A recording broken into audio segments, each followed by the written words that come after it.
त्रिशाने आपल्या फार्म हाऊसच्या कंपाऊंडमध्ये car park केली. 2 तास ड्राईव्ह करून ती संध्याकाळी 7च्या सुमारास तिथे पोहोचली होती. हे 2 तास आज जरा जास्तीच लांब वाटत होते, कारण आज तिच्यासोबत फायनली आयुष्यमान आला होता.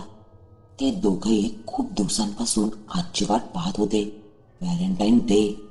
त्यांचं प्रेम त्यांच्या ऑफिसच्या इतरांपासून काही गुपित नव्हतं. 10 दिवसांआधीच 4 फेब्रुवारीला त्रिशाने आयुष्यमानला प्रपोज केलं होतं आणि त्यानेही कुठलाही वेळ न घालवता लगेचच तिला होकार दिला. आणि आज 14 फेब्रुवारीला त्यांनी व्हॅलेंटाईन डे सोबत साजरा करायचे ठरवले. गावापासून लांब त्रिशाच्या फार्म हाऊसवर. कारमधून उतरून त्रिशा आयुष्यमानचा हात घट्ट पकडून त्याला आत नेऊ लागली. आयुष्यमानही खूप खुश होता. ऑफिसमधली सर्वात सुंदर मुलगी त्याची गर्लफ्रेंड होती. त्याला वाटत होतं जणू काही हातात ट्रॉफीज धरली असेल. त्रिशाने दाराचं लॉक उघडण्यासाठी त्याचा हात सोडला. हॉलमध्ये येताच आयुष्यमान समोरचं दृश्य पाहून थक्क झाला.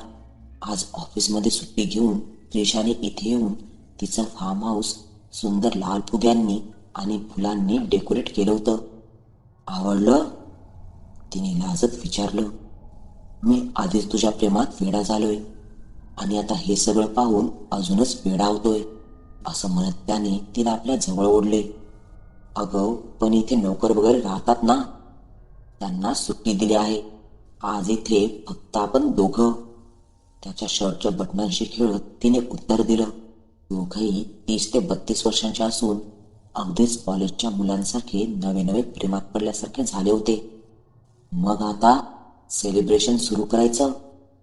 त्याने तिच्या केसात हात फिरवत मिश्किलपणे विचारले. चावट, असं म्हणत तिने त्याला हलकासा धक्का मारून लांब सरकवले. हे डोळ्यासमोर दिसतायत ना, त्यापेक्षा खूप सारे जास्ती प्लॅन मी केले आहेत. थोडा धीर धर, असं म्हणत ती पळत पळत आत गेली. आयुष्यमान विचारात पडला की मी तिच्या मागे आत जाऊ का इथेच थांबू. शेवटी तो तिथेच सोफ्यावर बसला, तिची वाट बघत. एक एक क्षण त्याला एक एक दशकासारखा वाटत होता. शेवटी ती आली, सुंदर लाल ड्रेस घालून, हातात हार्ट शेपचा केक घेऊन. ती हॉलच्या दारात येऊन उभी राहिली. आयुष्यमान तिला पाहतच राहिला. तिचं सौंदर्य आज काही वेगळंच वाटत होतं, जशी काही स्वर्गातली अप्सरा. तो आपल्या जागेवरून उभा झाला. तिच्या दिशेने पुढे पाऊल टाकणार इतक्यातच लाईट्स गेले. तिथे संपूर्ण अंधार झाला. पण तिच्या हातातल्या केकवरच्या कॅन्डलच्या प्रकाशात तिचं सौंदर्य अजूनच दैविक वाटत होतं. तो जागेत स्तब्ध उभा होता, तिचं सौंदर्य न्याहाळत. एवढ्यातच तिच्या मागून काळसर आकृती आकार घेऊ लागली. त्याला काही समजेल त्या अगोदरच विजेच्या वेगाने ती आकृती त्रिशाला ओढत मागे अंधारात घेऊन गेली. त्रिशाची कर्णकर्कश किंकाळी त्या अंधारात लांब जाताना त्याला ऐकू येत होती. पण क्षणार्धात पालटलेले सारे दृश्य त्याच्या कल्पनाशक्तीच्या पलीकडचे होते. त्याला भानावर यायला काही वेळ लागला. त्या विचित्र वस्तूपासून स्वतःचा जीव वाचून पळून जायचं का आपल्या गर्लफ्रेंडचा जीव वाचवायला त्या दिशेत जायचं, ही चलबिचल त्याच्या मनात सुरू होती. पण दूरवरून येणाऱ्या त्रिशाच्या किंचाळीच्या आवाजाने त्याला थोडी हिंमत आली आणि तिथे तिच्या हातातून जमिनीवर पडलेल्या केकवरचे कॅन्डल हातात घेऊन तो त्या दिशेने वेगात पाऊल पुढे टाकू लागला. हॉलनंतरच्या पॅसेजमधून जाताना हळूहळू त्याचा वेग कमी होऊ लागला. त्रिशाच्या किंकाळ्यांसोबत एक वेगळाच अमानवी आवाज येत होता, जसा एखाद लांडग्याच्या गुरगुरण्यासारखा, पण जास्ती भीषण. तरी स्वतःची सगळी हिंमत एकवटून तो त्या आवाजाजवळ पोहोचला.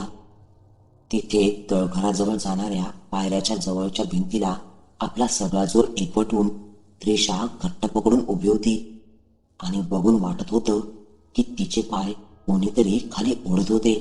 आयुष्यमानला आलेला पाहून तिच्या डोळ्यात थोडी आशा दिसू लागली. ती त्याला विनवण्या करू लागली तिला वाचवण्यासाठी. त्याने एक क्षणाचा विलंब न करता पुढे येऊन धावत जाऊन तिला जवळ ओढलं आणि जे काही तिच्या पायांना पकडून होतं त्याच्या तावडीतून सुटून ते दोघेही मागे पडले. ते दोघेही भयंकर घाबरलेले आणि गोंधळलेले होते. जे काही झालं त्यांना काहीच समजत नव्हतं. पण दुसऱ्या कशाईपेक्षा त्यांना आता आपल्या जीवाचं न जास्ती गरजेचं होतं. ते पटापट एकमेकांना सावरत उभे झाले आणि दाराच्या दिशेने धावू लागले. ते अंधारात पडत धडपडत दाराजवळ पोहोचले की एक जोरदार वाऱ्याच्या धक्क्याने दार वेगाने बंद झाले. ते काही क्षण जागीच थांबले, पण पुन्हा जरा भानावर येत त्रिशा जाऊन दार उघडण्याचे प्रयत्न करू लागली. त्या खोलीतल्या गुलाबांचा सुगंध अचानकच नाहीसा झाला. तिथले वातावरण अचानकच खूप खाली गेले. त्यांना थंडी आणि भीतीने शहारे सुटू लागले. आयुष्यमानला तर काहीच कळत नव्हते की हे सारं काय घडत होतं. तो काय विचार करून इथे आला होता आणि आता हे सगळं काय चाललं होतं. एवढ्यातच खिडकीतून येणाऱ्या पुसटच्या उजेडात त्याला दिसलं की त्रिशाने तिच्या लाल ड्रेसच्या खिशामधून काहीतरी चमकणारी वस्तू बाहेर काढली. त्रिशा, त्याने गडबडून विचारलं. श्श असं म्हणत तिने त्याचा हात धरून त्याला जवळ ओढलं. त्याच्या डोळ्यांना आता त्या अंधाराची सवय झाली होती आणि थोडे थोडे दिसू लागले होते. आयुष्यमानने पाहिलं की ती चमकणारी वस्तू एक मोठा चाकू होता. त्रिशा, तो पुन्हा म्हणाला.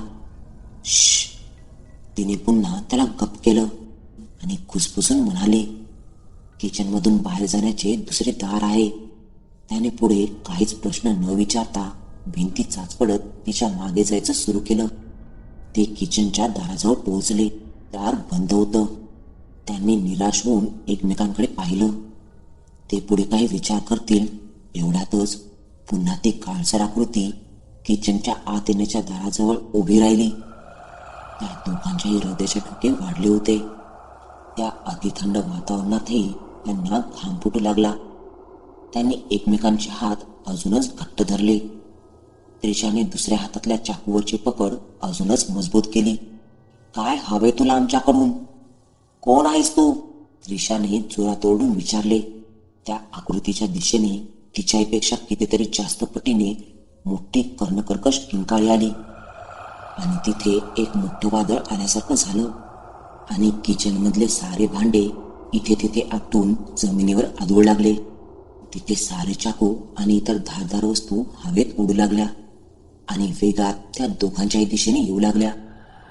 आयुष्यमानने पटकन त्रिशाला धरले आणि दोघंही खाली वाकले. ते सारे चाकू त्यांच्या मागच्या दारात जाऊन अडकले.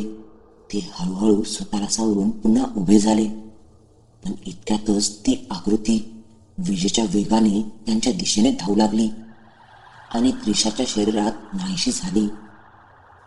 आयुष्यमानला तिचं शरीर पटकन गारपडू लागल्याचं जाणवलं.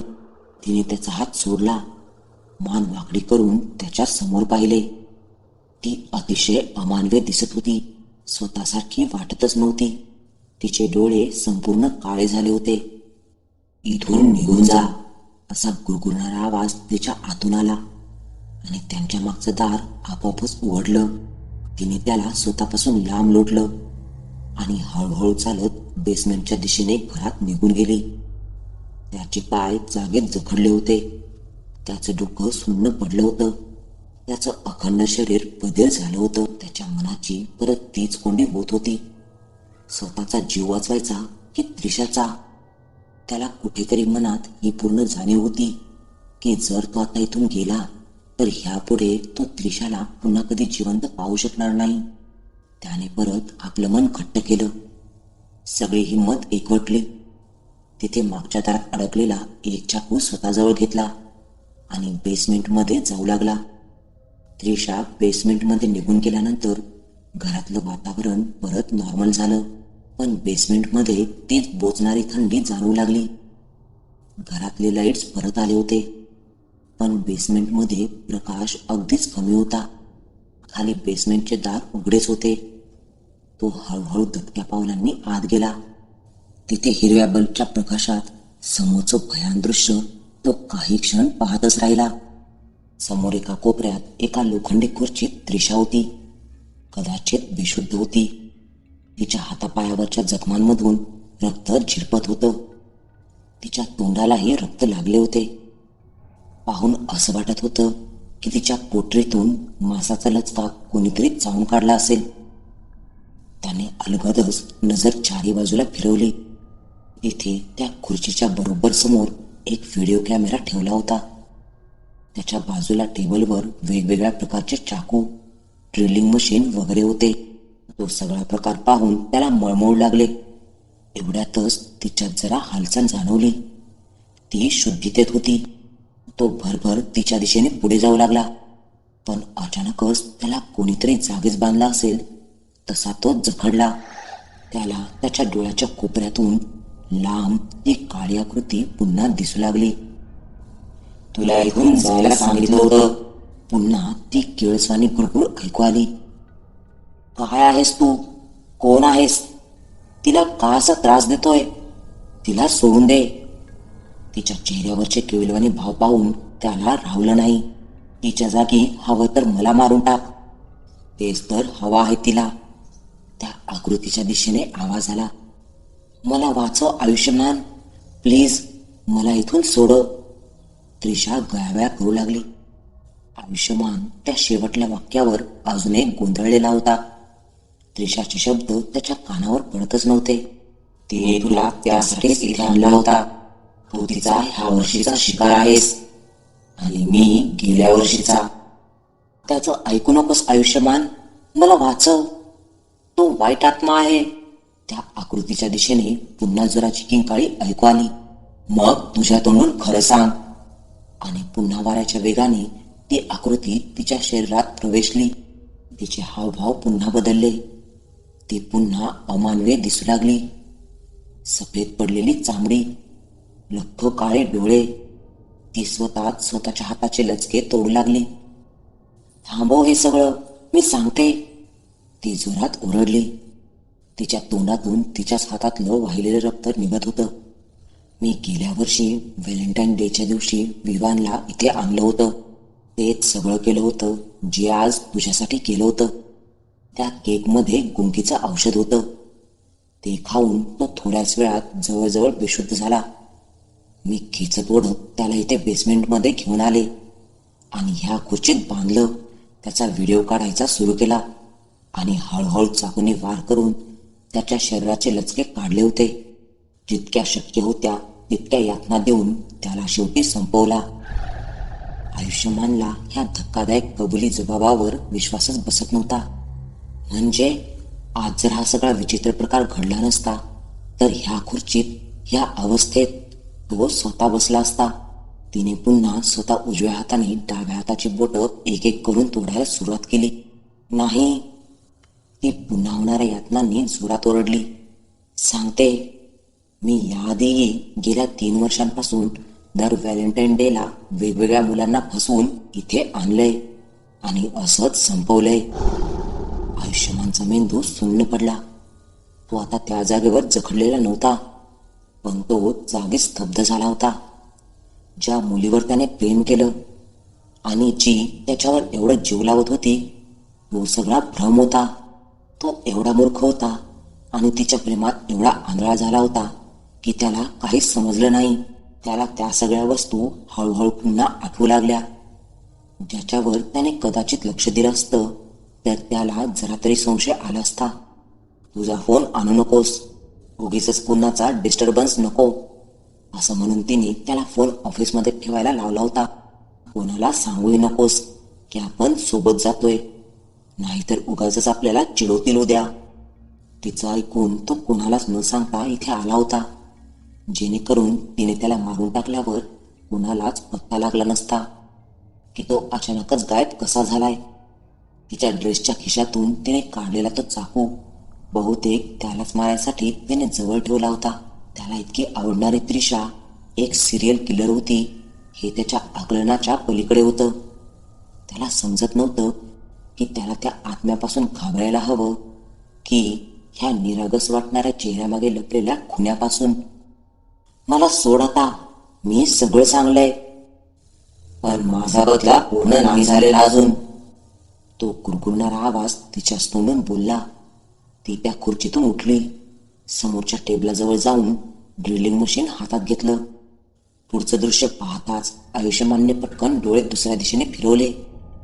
आधी आला तो ड्रिलिंग मशीनचा आवाज आणि मग तिचं निपचित पडलेलं शरीर जमिनीवर कोसळण्याचा आवाज. तिथे जे घडलं ते त्यापुढे पाहण्याची आयुष्यमानमध्ये ना ताकद होती ना हिंमत.